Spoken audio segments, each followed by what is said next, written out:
Hello friend, स्वागत है आपका हमारे यूट्यूब चैनल सरकारी बाबू। फ्रेंड, आरआरसी ग्रुप डी भर्ती परीक्षा 2019 के बारे में हम बात करने वाले हैं। हाई कोर्ट का फैसला आ चुका है मॉडिफिकेशन लिंक के रिगार्डिंग में। अब रेलवे के मॉडिफिकेशन का जो लिंक है वो अब रेलवे के हाथ में। हाई कोर्ट ने मना कर दिया है, साफ साफ इनकार कर दिया है। और सारी ऑफिशियल अपडेट हम वीडियो में एक एक करके देखने वाले हैं। तो चलिए फ्रेंड, वीडियो स्टार्ट करते हैं। वीडियो स्टार्ट करने से पहले जिन लोगों ने अभी तक चैनल को सब्सक्राइब नहीं किया है वो चैनल को सब्सक्राइब करके बेल आइकन के बटन को प्रेस कर लें, जिससे आपको रेलवे भर्ती की पल पल की ऑफिशियल अपडेट मिलती रहे।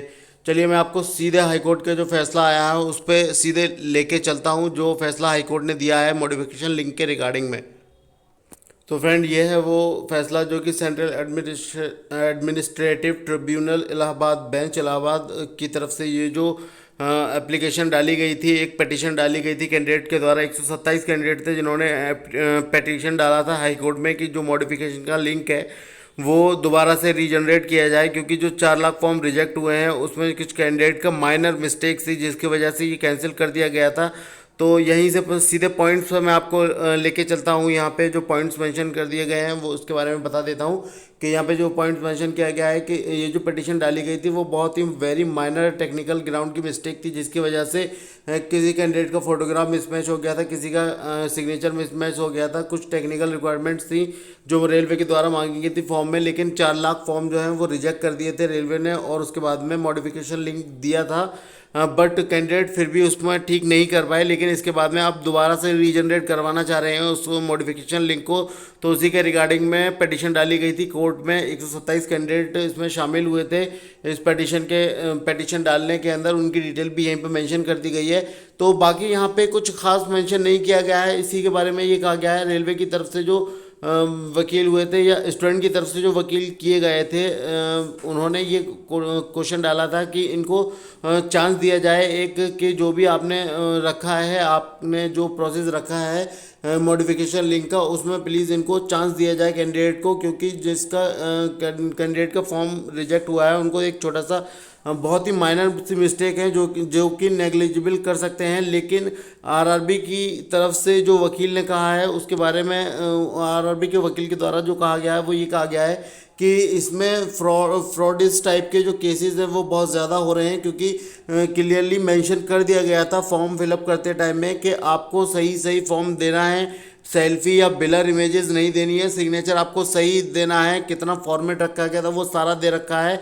4 लाख फॉर्म रिजेक्ट रेलवे की तरफ से कर दिए गए हैं, जो कि टोटल फॉर्म के 4% जो हैं वो कैंसिल कर दिए गए हैं। अब इन्होंने ये कहा है कि आप इसको दोबारा रीजनरेट कीजिए। तो 5th पॉइंट में यहाँ पे मेंशन किया है कोर्ट ने कि इन view of the argument adduced above, we are not inclined to accept the original application nor to grant the relief sought for by the applicant. Any indulgence or interference at this stage would upset already set in motion process. However, considering that the applicant have applied for lowest level post in the government, we have provided the liberty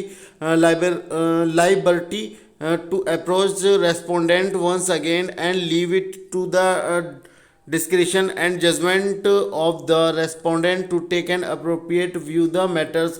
यानी high court ने साफ मना कर दिया है कि इस तरीके का कोई भी मॉडिफिकेशन लिंक जो है वो आप हाई कोर्ट इसके बारे में नहीं फैसला सुना सकता है। कोई भी फैसला नहीं है कि मॉडिफिकेशन लिंक को जनरेट किया जाए या नहीं किया जाए, क्योंकि रेलवे ने ये कहा है कि हम जो एग्ज़ाम होने वाला है सीबीटी का, उसका शेड्यूल जो है वो कर चुके हैं काफ़ी हद तक। वो सारी चीज़ें जो है सीबीटी एग्ज़ाम का जो होने वाला है ग्रुप डी का, उसकी बहुत सारी प्रोसेस जो है वो फॉलो हो चुकी हैं। आगे अगर ये मॉडिफिकेशन लिंक जनरेट होता है यहाँ से, तो आपको फिर से हमें टाइम देना होगा और ये जो एग्ज़ाम है वो आगे पोस्टपोन हो सकता है। तो इसलिए हाई कोर्ट ने तो साफ मना कर दिया है कि मॉडिफिकेशन लिंक जो है वो जनरेट नहीं होगा।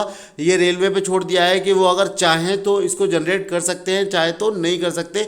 लेकिन रेलवे की अब लाइबिलिटी नहीं है, वो चाहें तो करें या ना करें। लेकिन यहाँ से एक चीज़ क्लियर है कि अब मॉडिफिकेशन लिंक जनरेट नहीं होगा।